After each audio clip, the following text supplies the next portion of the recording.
saya punya mobilnya. Nah, ini ada inspektor datang nih, terus tiba-tiba unitnya itu dibongkar semua, dikulitin kurangnya apa segala macam kan. Oke, bismillahirrahmanirrahim. Assalamualaikum warahmatullahi wabarakatuh. Baik ya, saudara-saudaraku, ini saya mau berbagi perasaan.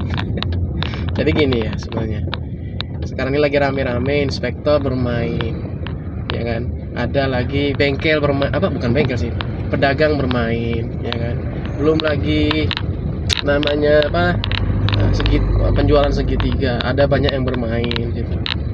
Kadang-kadang miris ya, miris dan sedih kadang-kadang. Namanya dunia perdagangan mobil bekas ini banyak dilemanya. Saya hanya kepikiran, kalau saya tidak tahu lah yang lain ya, kalau saya sih pikirannya, orang ini mikir nggak sih kalau misalnya ada permainan di sini, dia ini bakal dihisap yang berat gitu kan, karena yang dikorbankan itu nggak kecil gitu kan, yang menjadi korbannya itu nggak kecil. Contoh saya misalnya ada perselisihan antara inspektor dengan showroom. Sebenarnya hal-hal yang kayak gini ada waktu untuk pendewasaan, ada proses untuk pendewasaan hubungan. Itu pasti ada akan titik temunya di mana dia akan dinamis gitu. Nah, dalam proses waktu yang lama itu, nah itu banyak kontroversi gitu. Ternyata inspektornya terlalu berlebihan, atau pedagangnya juga terlalu kurang amanah, kita nggak tahu kan gitu. Dalam hal ini bukan hanya showroom, tapi juga penjual-penjual yang di luar non showroom gitu. Jadi gini ya, kalau saya sih berharap teman-teman inspektor itu kita harus menjaga yang namanya branding atau nama baik ya. Rezeki itu nggak akan kemana. Kalau misalnya sudah rezeki kita, dia nggak akan tertukar.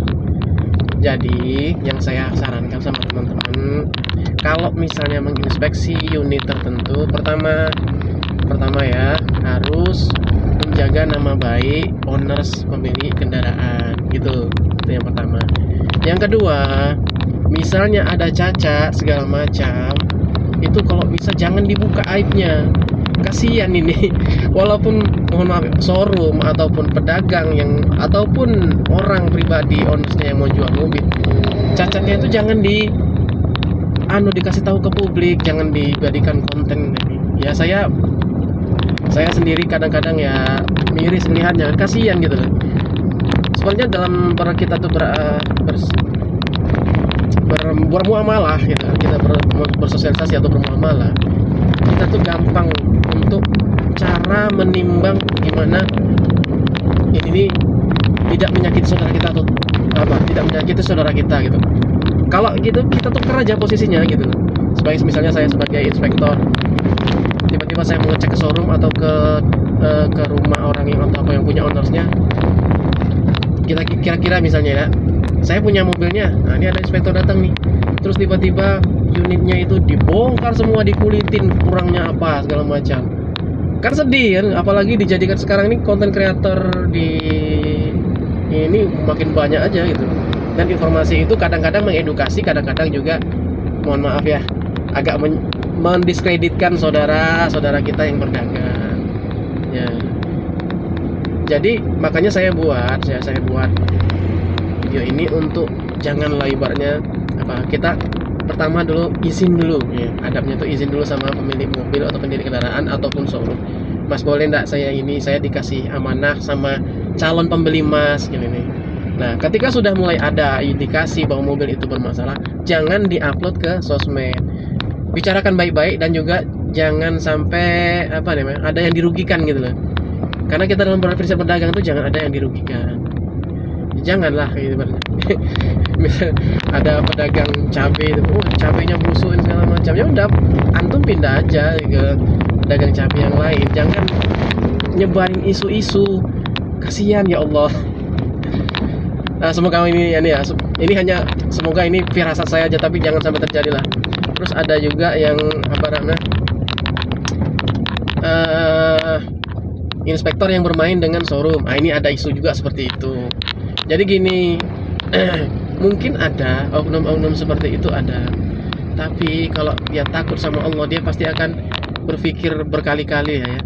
Pertama, kalau dia bermain seperti itu tuh nanti hisabnya berat gitu loh. Hisabnya berat. Dia nanti kalau misalnya apa inspeksi ini segala macam, nanti nanti aku kasih fee segala macam. Bukan itu. Kalau saya prinsipnya gini, kalau misalnya ada orang minta inspeksi, begitu di showroom ataupun di rumah atau di milik orang pribadi, saya menjaga kode etik dulu. Kode etik dulu. Kalau misalnya saya diminta sebagai inspektor bagi calon pembeli, ya saya menerima upah jasanya dari calon pembeli, kayak gitu tuh.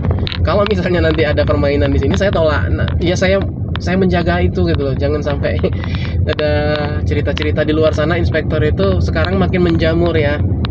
Menjamur. Jadi teman-teman saya harap betul untuk yang ini tolong dijaga nama baik kita sebagai inspektor. Saya juga tidak mendiskreditkan. Nanti dikira saya ini mendiskreditkan inspektor lain. Ya namanya yang kita jaga itu konsumen ya. Kalau misalnya contoh saya juga menjual kendaraan juga, saya menjualkan kendaraan teman-teman, menjual ke teman-teman saudara.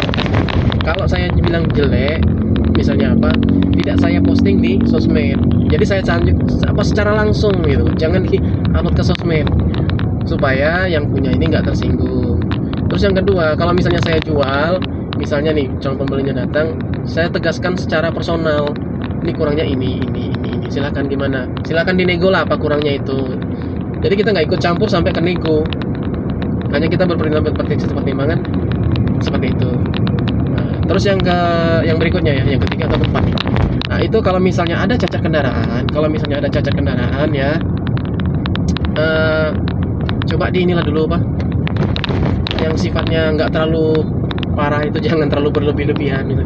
Contoh ya misalnya catnya sudah di repaint segala macam itu, wah yang penting itu kalau menurut saya ya, yang krusial itu kondisi mesin, sudah itu sistem kemudi atau kaki-kaki, yang ketiga AC. Nah selanjutnya yang body ya kan, yang segala macam, kecuali memang bekas tabrak parah yang guling-guling mobilnya, itu ya cuman repaint atau di dempul sedikit ya enggak apa-apa lah.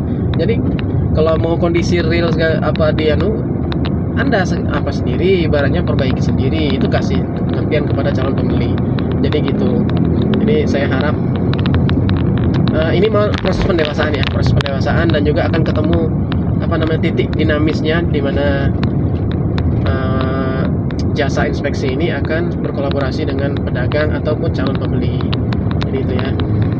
Ini yang saya sampaikan, takutlah kepada Allah, jagalah amanah, dan juga posisikan kita sebagaimana kita calon pembeli ataupun kita calon penjual.